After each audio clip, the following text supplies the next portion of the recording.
to host Woody, really just doing the triple threat, hosting, taking the money at the front door. That's a businessman right there. And funny as hell, y'all give him a round of applause. Wow. It's good to be here. It's good to be back in Tucson. I have not been here since last July. And this is probably one of the most pleasant trips I've had to Tucson because it's under 200 degrees right now. I must say, I have enjoyed that. The first time I came here, I think it was like 100 and, no, I'm not joking, I'm not being sarcastic. It was 107 degrees the first time I came here. And it was probably like 5 o'clock in the evening, and I went to a gas station, went to a Quick Trip, and I was talking to this dude, and he was like, so you from out of town? He said, you really did pick a good time to come. You got lucky. Today was unseasonably cool. And I was like, bullshit. Unseasonably cool for who? Satan? You know it's hot. You know it's hot where you live if you go outside and cough and ashes come out of your mouth. Like, that's not supposed to happen. Homeless people don't beg for money. They be like, fuck it, I just want to sit in your car for 5 minutes and feel the air conditioner. I don't need no money. I work for ICE. I like it here though, man. Y'all got all these good restaurants. One thing about it, if you know somebody, if you have family in Tucson, you gonna eat good. If you don't eat good, they probably just moved here too because y'all know how to eat. Really. A lot of police rolling around. We got any police in the crowd tonight? Any authority? Let's give it up for the men and women of armed forces. Let's give them a round of applause. Yes. Men and women in uniform. It's definitely something to take serious. I wait for you. I don't want to be rude. Sorry. No, we both at work. I just say ladies first. You know what I'm saying? Even though 200 people looking at me like, what the fuck is he gonna say next? It's okay.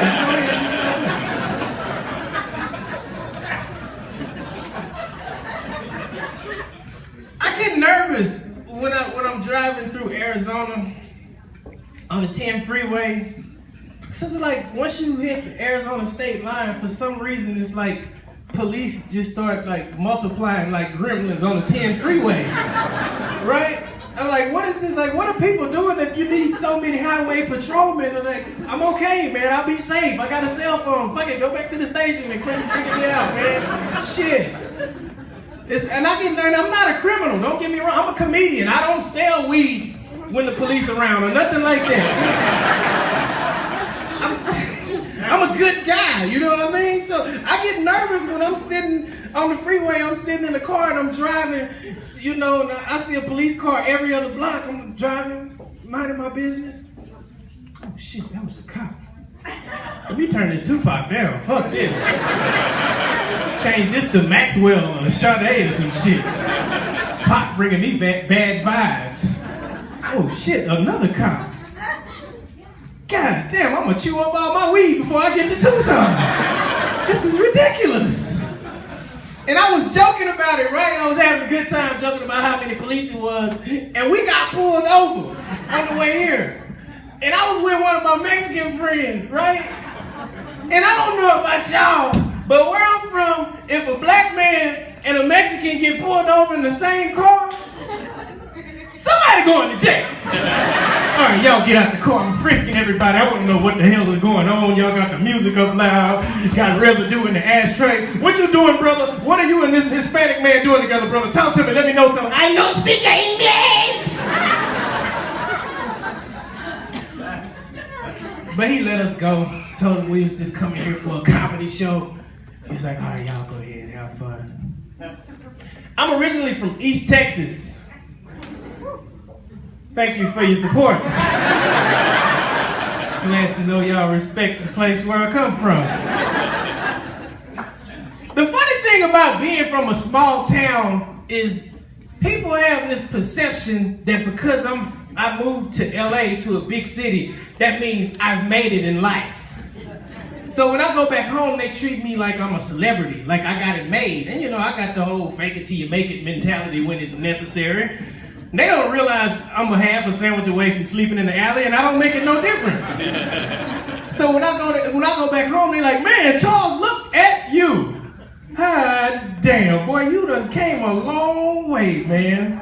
You wearing shoes now and shit? Guess you think you better than everybody else down here now, don't you? Well, fuck you then. Giddy up, boy. Let's go. We out of here. Yeah. I grew up in a single parent home. Well, not really single parent home, but like for a lot of the time I grew up in the projects. My mama raised me in the projects, but she sent me to school, like private school. So I was with kids that was a little bit more privileged than me. And I used to pick up on habits, because you know, kids are like sponges. They pick up on the habits of the people that's around them. So I used to pick up on habits of rich kids and try to take it back to the projects. Right? And if you from the projects, I ain't gotta tell you that I got my ass beat a lot growing up. Or even if you ain't from the trailer park where you just ain't really gonna be letting your kid talk any kind of way to you. So I would come home trying to act like a rich kid, because the kids at school got my head all pumped up. Mama, I wanna talk to you about some of the things that's going on here, because the kids at school said that they mom and daddy let them express themselves. And my mama started wrapping her dish rag around her fist after I said that. Oh, really? Did they tell you they said they can express themselves? That's some shit. Well, how you want to express yourself today? Well, first of all, I feel like I should have more toys, because all my friends at school, they got Transformers, Ryan got the Decepticons, and all the Autobots. You ain't gotta walk up on me that close. I'm trying to express myself right now, mama. Brian got the Autobots, and I don't have no toys. You be drawing my toys on a napkin, and I think that's some bullshit. and on top of that, I also feel like the bike you got, Charles, wait, stop. Okay, look, you done talked for 30 seconds, 25 seconds longer than I should have popped your ass in the mouth, okay? Let me tell you something. You cannot go through life crying and complaining about what we ain't got. You can only cry and complain about what we got.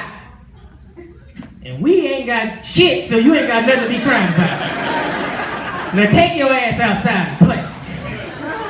Fuck your friend Arnie and Optimus Prime. Get the hell out of my face.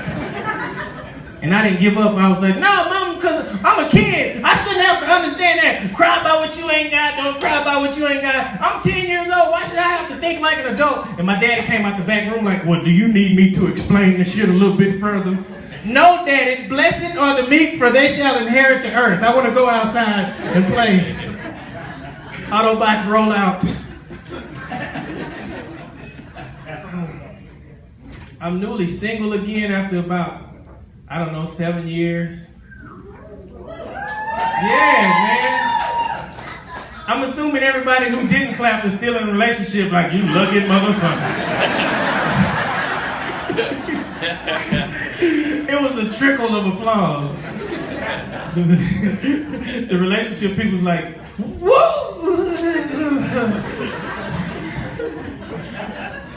Relationships are tricky to me. I don't know, like I have a problem with relationships. My mama always getting on to me about, you know, it's time for you. You need to settle down and think about getting married. You at that stage in your life, you know, you need to be quit. You need to find this one serious woman and be with whoever you're gonna be with and sit the fuck down. That's what you need to do. It's time. But relationships scare me because you never know who you're getting involved with until it's too late to get the hell up out of there. You know what I mean? You can be anybody you want to be in the beginning of a relationship. You know, on your Instagram or Match.com or Pornhub, wherever you met the person who you Craigslist.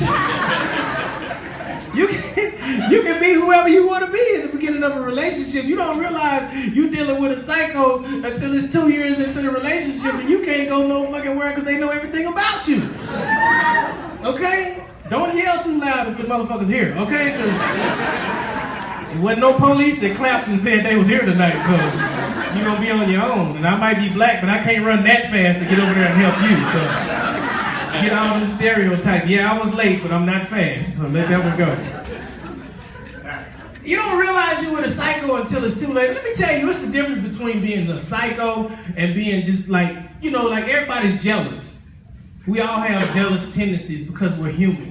Everybody at some point, if you've been in a relationship, you've been jealous. Jealous is when you leave Walmart and you was like, well, why you was staring at that girl like that in Walmart? You never look at me like that. You turned your whole neck around like the Exorcist. Like I wasn't even standing there talking to you and I was trying to show you a picture. You was looking like you want to just jam your dick in and just start hitting it right there and spot.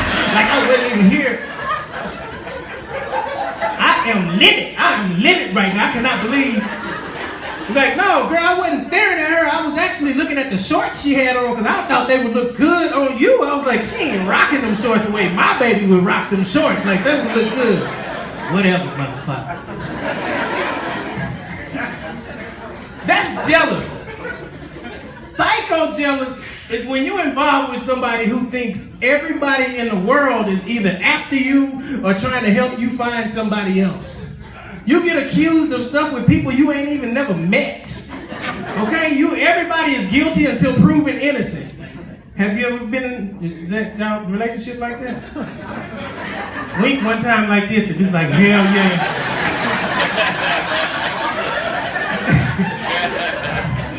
Blink both eyes if it's like, get me the fuck out of here right now. I'm just kidding. He looked like a big motherfucker. He looked like he can fight. I don't fight, buddy. I got guns. I ain't gonna get dusty with your dusty ass. Psycho-jealous is crazy. My ex was psycho-jealous. Everybody was guilty until proven innocent. I would come home from work and this woman would be sitting on the couch just tapping her leg, looking at my baby pictures. Probably trying to think up ways to whoop my ass in my sleep without waking me up. So, where you been all day? I was at work. What you mean, where I been? That's bullshit, okay? You have not been at work because I called your job. I talked to your supervisor as well. Okay, so don't bullshit me. I am not stupid. Okay, well then what did my supervisor say? I don't give a fuck what he said, okay? It's not about what he said. I'm not stupid. I know your supervisor's helping you get girls too. He gonna tell me anything. Oh, he in the office. He can't come to the phone right now. I'm not stupid. You was probably with a bitch when he said that. So I got my supervisor helping me get girls when I'm getting paid to work. Okay, so if that's reality in your mind, why didn't you just call my phone or keep my cell phone with me? You could have texted me because I'm not stupid, okay? You think I'm gonna call your phone as if I don't know you got Sprint helping you get girls?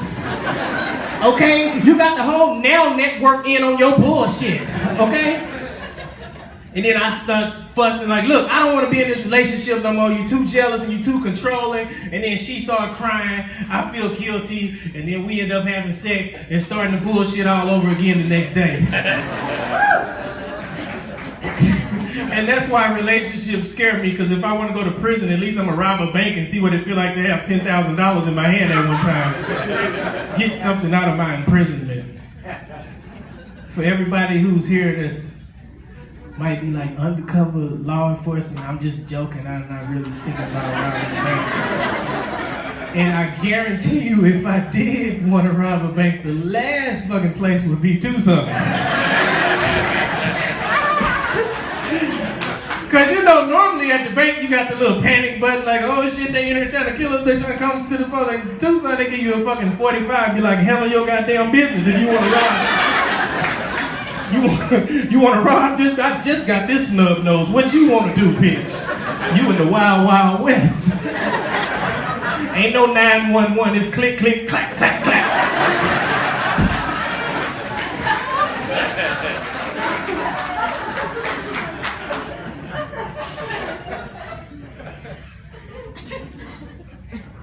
That's kind of, I will admit that's a little intimidating, you know? Like, you be like trick-or-treating and shit, and the little kids come to the door like, trick-or-treat! I'm thinking like, I should probably get this little motherfucker some candy or something, because he look like he might have something else under that ghost outfit. Oh, you ain't That joke just going too far right now.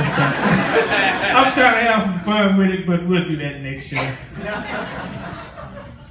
I just started back working out like 6 months ago. How many people here work out? By around